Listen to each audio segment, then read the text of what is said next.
오늘 함께 나눌 하나님의 말씀은 민수기 21장의 말씀입니다.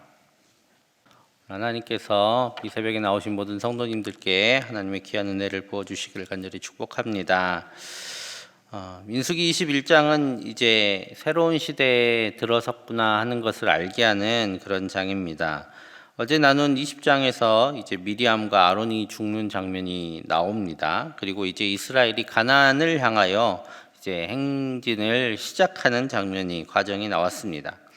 이제 새로운 세대를 이끌고 드디어 광야를 떠나서 가나안을 향해 가는 과정을 통해서 우리는 이스라엘이 어떻게 변했는지를 볼 수 있습니다. 먼저 1절에 보면 어떤 사건이 시작되는데요. 바로 가나안 땅을 향해서 이제 이스라엘이 이제 행진을 시작하니까 아라세 왕이 그 소식을 듣게 됩니다. 그리고 먼저 선제 공격을 하게 되죠. 그래서 이스라엘 사람 몇 사람이 사로잡힙니다. 이에 이스라엘이 어떻게 반응하였을까요? 2절 말씀 제가 읽겠습니다. 이스라엘이 여호와께 서원하여 이르되 주께서 만일 이 백성을 내 손에 넘기시면 내가 그들의 성읍을 다 멸하리이다. 아멘. 모세가 한 말이 아니고요. 이스라엘 백성들이 하나님 앞에 한 기도입니다. 그들은 이제 하나님을 찾아요. 그리고 하나님을 의지합니다. 그리고 그 성읍을 향해 공격할 때에 하나님께서 주신 담대함으로 그들을 치겠다라고 하나님 앞에 기도하죠. 하나님과 함께했던 40년의 광야의 시간들은 그냥 이스라엘이 벌을 받는 시간이 아니었습니다. 이스라엘 백성들이 하나님을 알고 하나님의 도우심을 체험하고 또 그 하나님으로 인해 담대해지는 시간이 바로 이 40년의 광야에서의 시간이었습니다. 그리고 마침내 하나님의 도우심으로 말미암아 그들은 자신들을 공격한 이들을 모두 물리치게 됩니다. 3절 말씀 우리 같이 읽겠습니다. 여호와께서 이스라엘의 목소리를 들으시고 가나안 사람을 그들의 손에 넘기심에 그들과 그들의 성읍을 다 멸하니라. 그러므로 그곳 이름을 호르마라 하였더라. 아멘. 이 호르마라는 이 지명은 아주 중요한 전환점이 되는데 바로 호르마가 처음 등장한 장면이 이스라엘 백성이 광야에서의 방황을 시작하는 시점이 되기 때문입니다. 민수기 14장 45절에 이런 말씀이 있습니다. 아말렉인과 산간지대에 거주하는 가나안인이 내려와 그들을 무찌르고 호르마까지 이르렀더라 라고 말씀하는데 이 그들이 누구냐면 바로 1세대 이스라엘 백성들이었습니다. 이스라엘 백성들이 정탐꾼들의 말에 놀래서 가나안 땅을 악평하고 하나님께 크게 원망하는 사건을 통해서 이스라엘 백성은 광야에서의 방황할 것을 하나님 앞에 벌로 받게 됩니다. 그래서 그들은 광야에서 방황을 바로 시작한 게 아니라 이 말에 놀래서 또 하나님 말씀에 불복하고 가나안을 향해 자기들끼리 쳐들어가는 사건이 있었는데 그들은 결국 가나안인에게 오늘 패해서 호르마까지 쫓겨났던 것이죠. 그리고 그 쫓겨난 호르마로부터 시작해서 광야 38년간의 방황이 시작되게 됩니다. 그리고 그때 이 호르마라는 장소가 이제는 2세대, 광야에서 성장하고 하나님과 동행하고 하나님 안에서 양육받았던 2세대 이스라엘 사람들이 첫 번째로 가나안과의 전쟁에서 승리하게 된 장소가 된 것이죠. 이제 하나님께 묻고 하나님께 허락을 받고 하나님께 영광을 돌리기 위해서 그들은 이 가나안 사람 아랏 왕의 땅 이 호르마를 정복하게 됩니다. 이것이 그리고 가나안 정복 전쟁의 첫 번째 승리가 되는 것이죠. 그래서 이 땅 호르마는 광야에서의 방황의 시작점이었던과 동시에 이제 그 방황이 끝나고 이스라엘 백성들이 가나안 땅으로 들어가게 된 것을 하나님이 허락하셨음을 의미하는 중요한 장소가 됩니다. 이렇게 가나안에서 첫 번째 전쟁을 승리한 이스라엘이었습니다. 그런데 늘 이스라엘은 좋은 일을 하고 나면 그걸 쭉 이어나가는 게 아니라 반드시 또 이렇게 한번 무너지는 시점이 오는데요. 바로 이스라엘 백성들이 호르마를 이제 점령하고 그곳에서부터 조금 쉬운 길, 에돔을 이렇게 통해서 지나가는 길을 가려고 했는데 20장에서 보셨던 것처럼 에돔이 그 길을 통과하는 것을 허락하지 않습니다. 그 때문에 이스라엘 백성이 다시 남쪽으로 돌아서 멀리 광야길을 돌아가게 됐습니다. 여러분, 늘 광야에서 살던 사람이었는데 그냥 광야 한 번 더 가면 될 텐데 이 사람들이 다시 광야를 돌아가니까 크게 낙심했습니다. 막 기대감이 이렇게 잔뜩 있었는데 다시 광야길로 가서 또 그 퍽퍽한 땅을 걸으려고 생각하니까 많이 힘들었던 모양이에요. 그래서 막 또 불평하게 됩니다. 예전에 자기 아버지들이 했던 그 불평을 똑같이 토시도 거의 비슷할 만큼 그렇게 불평하게 되죠. 이 불평함에 하나님께서는 불뱀으로 심판을 내리셨습니다. 그런데요, 놀랍게도 이 세대들은 확실히 1세대들과 다르게 반응을 합니다. 그들이 어떻게 이 불뱀으로 심판하신 하나님 앞에 반응하였는가? 7절에 이렇게 반응을 합니다. 우리 같이 읽겠습니다. 백성이 모세에게 이르러 말하되 우리가 여호와와 당신을 향하여 원망함으로 범죄하였사오니 여호와께 기도하여 이 뱀들을 우리에게서 떠나게 하소서. 모세가 백성을 위하여 기도하매. 아멘. 원래 보통 이제 무슨 일이 있으면 예전에는 모세가 이스라엘 백성들 원망하는 것 맞고 또 하나님 앞에 가서 또 하나님 이 사람들은 뭘 몰라서 그럽니다. 막 이런 식으로 보통은 진행이 됐는데 이제 새로운 세대인 이스라엘은 이렇게 반응하는 거예요. 하나님께서 벌을 주셨을 때 왜 이 벌이 우리 가운데 임했는지 그들은 알았습니다. 오늘 하나님께 우리가 그리고 모세에게 우리가 원망해서 우리가 이 벌을 받게 됐습니다. 우리가 회개하오니 가서 하나님께 기도해 주십시오라고 모세에게 자기들이 나아오는 것입니다. 이스라엘 백성들 여전히 불평할 줄 알고요. 여전히 원망했지만 중요한 것은 자기들의 죄가 무엇인지 깨달을 수 있는 영성이 그들 가운데 생겨났다라는 겁니다. 우리의 영성 중에 중요한 것은 바로 자기의 죄가 무엇인지를 아는 것이죠. 오늘 이스라엘 백성들은 자기들이 하나님의 말씀에 비춰서 무엇을 잘못했는지 깨달았습니다.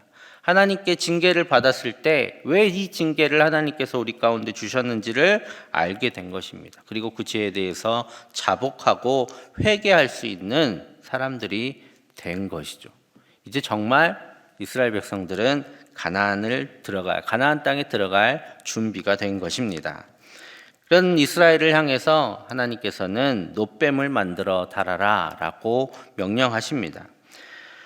8절 9절입니다. 여호와께서 모세에게 이르시되 불뱀을 만들어 장대 위에 매달아라. 물린 자마다 그것을 보면 살리라. 모세가 놋뱀을 만들어 장대 위에 다니 뱀에게 물린 자가 놋뱀을 쳐다본즉 모두 살더라. 아멘.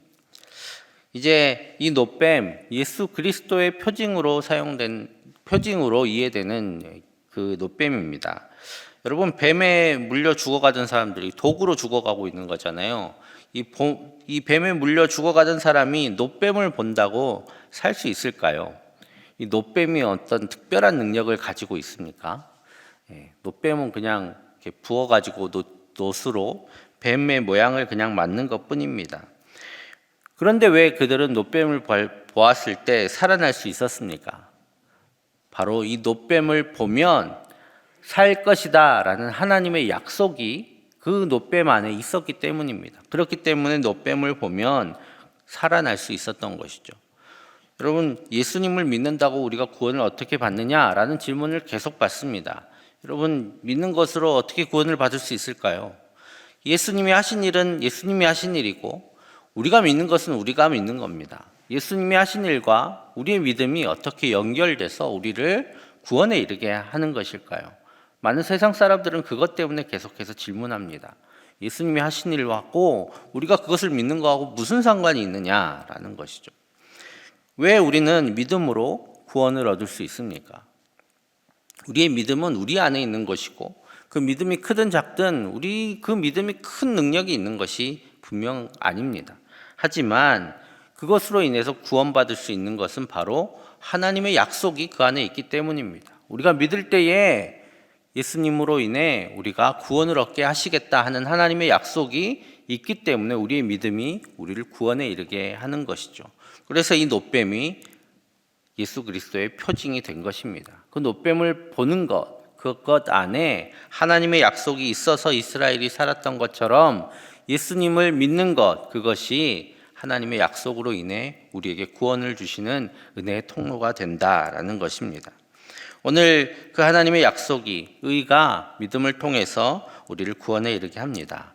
이제 이스라엘은 하나님의 약속을 듣고 그것을 믿고 하나님을 향해 나아갈 수 있을 만큼 성숙한 믿음을 가진 민족이 되었습니다. 그렇기 때문에 하나님께서 가나안 땅으로 갈 여정을 허락하여 주신 것이죠. 오늘 그렇게 이제 가나안 땅을 향해서 이스라엘 백성들은 행진하게 됩니다. 오늘 20절 말씀 제가 읽겠습니다. 바못에서 모압 들에 있는 골짜기에 이르러 광야가 내려다 보이는 비스가산 꼭대기에 이르렀더라 라고 말씀하면서 오늘 어디서 어디를 갔고 어디 진을 쳤고 했던 이야기들이 10절부터 나오는데 20절에 딱 이곳에 도착하면서 마무리가 됩니다. 21장 말씀, 오늘 민수기 21장 말씀을 보면 좀 허탈한 점이 있어요. 이스라엘 백성들이 40년 동안 광야를 방황을 했는데요. 그 광야를 막 방황하다가 가나안 땅에 들어가기 직전의 시점, 그러니까 이제 모세가 이스라엘 백성을 이끄는 마지막 지점이 바로 오늘 20절에 나오는 비스가산 앞에 있는 모압 평지였습니다. 여기까지 가는데 고작 10절로 표현이 됩니다. 1세대 이스라엘 백성들이 여기까지 갈 때 그렇게 먼 길이 아니었다라는 겁니다. 금세 이렇게 서술할 수 있을 만큼 멀지 않은 그 길을 그들은 40년 만에 온 것입니다. 그런데 이렇게 40년을 방황할 수밖에 없었던 이유는 1세대 이스라엘 사람들, 하나님을 제대로 알지 못했던 이스라엘 백성들은 그 가나안의 길을 허락받지 못했기 때문에 이렇게 짧았던 길을 오지 못했던 것입니다. 하지만 한 세대 동안 하나님 앞에서 양육받은 이스라엘 백성들은 이제 그들의 아버지들이 걸었어야 할 그 길들을 담대히 걸어서 마침내 이곳에 다다르게 됩니다. 이곳에서부터 이제 여호수아가 그들을 이끌고 요단강을 건너 이제 가나안 땅에 들어가게 되죠. 자, 이곳에 와서 이제 원래는 왕의 길이라는 길을 거쳐서 가나안 땅에 들어가려고 했습니다. 왜냐하면 원래 그들이 약속받은 땅은 요단 서쪽에 있는 가나안 땅이었습니다. 요단강 서쪽에 있는 땅이었기 때문에 굳이 동쪽에 있는 다른 족속들하고 싸울 이유가 없었기 때문에 우리가 조심히 왕의 길로만 행해서 가나안 땅에 들어가려고 합니다 라고 시온 왕, 그 길들을 점령하고 있는 그 길들을 영토로 삼고 있는 그 시온의 왕에게 사신을 정중하게 보내서 요청을 하지요. 그런데 이 요구가 거부되었을 뿐만 아니라 그 시온 왕이 이스라엘을 치려고 군대를 모아서 내려오게 됩니다. 23절입니다. 시온이 이스라엘이 자기 영토로 지나감을 용납하지 아니하고 그의 백성을 다 모아 이스라엘을 치러 광야로 나와서 야하스에 이르러 이스라엘을 침으로라고 말씀하고 있습니다. 이 시온 왕의 영토는 이제 오늘 말씀 가운데 있긴 있지만 모압의 땅을 쳐서 많은 성들을 또 차지하고 있었던 요단 동편에 있는 그런 왕이었습니다. 그래서 시온은 모압 땅을 쳐서 많은 땅을 이제 빼앗았지만 이제 이스라엘은 그 시온 왕을 쳐서 이김을 통해서 그 많은 요단 동편에 있는 땅들을 차지하게 됩니다. 그래서 이스라엘 자손의 영토가 요단 동편에 생겨나게 된 것이죠. 그래서 25절에 이렇게 그 과정을 말씀합니다. 이스라엘이 이같이 그 모든 성읍을 빼앗고 그 아모리인의 모든 성읍 헤스본과 그 모든 촌락에 거주하였으니 라고 말씀하시죠. 이제 그 시온 왕이 가지고 있었던 그 땅들이 이스라엘의 땅들이 됩니다. 또한 암몬, 이 시온 왕의 땅 위쪽에 암몬이 있었고 그 암몬 위쪽에 이 바산 왕이 다스리는 땅이 있었습니다. 바산 왕 옥이 또 싸우러 나옵니다. 그들 또한 하나님께서 허락하셔서 물리치고 그들의 영토 또한 이스라엘이 차지하게 됩니다. 원래 계획에 없던 이스라엘 동편의 땅들이 이스라엘의 땅들이 된 것이죠. 그래서 훗날 이 영토들은 요단 동편에 있는 땅들은 루벤 지파, 갓 지파, 그리고 므낫세의 반 지파가 이제 자신들의 기업으로 갖게 됩니다. 오늘 21장 말씀을 통해서 우리는 이스라엘이 변했구나, 이스라엘이 달라졌구나 라는 것을 알게 됩니다. 하나님께서 그들에게 변한 그들, 성장한 그들에게 이제 가나안 땅뿐만 아니라 요단 동편의 땅을 더해서 그들의 기업으로 주셨습니다. 우리가 간구해야 될 것, 하나님 앞에 이것저것 주십시오 하는 것이 우리의 기도의 제목이 되어서는 안 됩니다. 물론 필요하니까 기도해야 되겠지만 그것들이 우리의 모든 기도의 제목이 되어서는 안 된다라는 것입니다. 왜냐하면 그것은 하나님께서 주실 것이기 때문이죠. 우리가 간구해야 될 것은 하나님이 그것을 우리에게 주실 수 있는가라는 것을 생각해야 됩니다. 1세대의 이스라엘 백성들에게 가나안 땅을 주시지 않았던 이유는 그들이 준비되지 않았기 때문입니다. 가나안 땅을 그들에게 주어봤자 그들은 가나안 민족이 되어 버렸을 것입니다. 하지만 하나님께서는 이스라엘이 준비되자 그들에게 이 많은 땅들을 허락하여 주셨습니다. 우리가 간구해야 될 것은 하나님을 온전히 신뢰하고 또 하나님의 말씀을 따르고 하나님과 동행하는 삶을 살게 하여 주십시오라고 간구하는 것입니다. 그때 하나님께서 우리가 준비가 되는 그때에 하나님께서는 우리를 위해 준비하신 복과 기업을 그리고 계획들을 이루어 가실 것입니다. 오늘 우리가 이 시간 간구할 때에 하나님 앞에 하나님께서 기뻐하실 사람들로 우리가 성장하고 성숙하여지고 장성하여져 가게 해달라고 기도하고 하나님과 더욱 깊은 교제의 시간을 가지시는 우리 모두 되기를 간절히 축복합니다. 함께 기도하겠습니다. 하나님, 우리가 하나님 안에서 양육받아서 그리스도의 분량에 이르기까지 장성한 하나님의 사람이 되게 하여 주옵소서. 그리고 내일 주일입니다. 주일을 통해서 하나님의 은혜를 누리게 하여 주시고 또 6월 1일에 있을 가정 세미나를 통해 모든 가정들이 건강하게 세워져 가게 하여 주옵소서. 그리고 우크라이나 땅 가운데 전쟁이 그치게 하여 주시고 평화가 그 땅 가운데 임하게 하여 주옵소서. 위해서 함께 기도하겠습니다. 사랑의 아버지 하나님, 감사합니다. 하나님께서 우리 가운데 귀한 은혜 주시고 또 하나님의 백성으로 살게 하여 주시니 감사합니다. 하나님, 우리가 그저 하나님 안에서 있는 것을 머무르지 않게 하여 주시고 하나님 안에서 양육받고 성장하여 주님께서 우리 가운데 나타내 보여주셨던 그 장성한 분량에 이르기까지 우리가 성장해 가게 하여 주옵소서. 하나님의 사람으로 나타날 수 있도록 하나님의 사람으로 살아갈 수 있도록 우리가 더욱 주님과 깊이 교제하며 주님을 닮아가며 주님의 말씀을 우리의 삶의 길로 살고 우리가 되게 하여 주시옵소서. 약해진 우리 부분들이 점점 강해지게 하여 주시고 우리 약한 부분들은 깎여 나가고 주님께서 채우시는 선함으로 우리 자신을 채워갈 수 있도록 주님 기도가 주옵소서. 아버지 하나님, 이번 일 주일입니다. 주일을 모든 예배 가운데 주님께서 함께하여 주시고 예배를 통해서 주님의 은혜를 누리게 하여 주시옵소서. 하나님께서 주신 귀한 이 시간을 통해서 우리 하나님을 더욱 가까이 나아가게 하시고 하나님께 더욱 깊이 의지하게 하여 주시고 하나님을 온전히 예배하며 하나님께 영광 돌리는 삶이 되게 하여 주시옵소서. 6월 1일 가정 세미나가 있습니다. 가정 세미나 가운데 보내주신 귀한 감사를 통해서 많은 분들이 도전받게 하여 주시고 가정을 더 굳건히 세워가는 귀한 결단의 시간과 그 지혜를 얻는 시간이 될 수 있도록 주님께서 예배 베풀어 주시옵소서.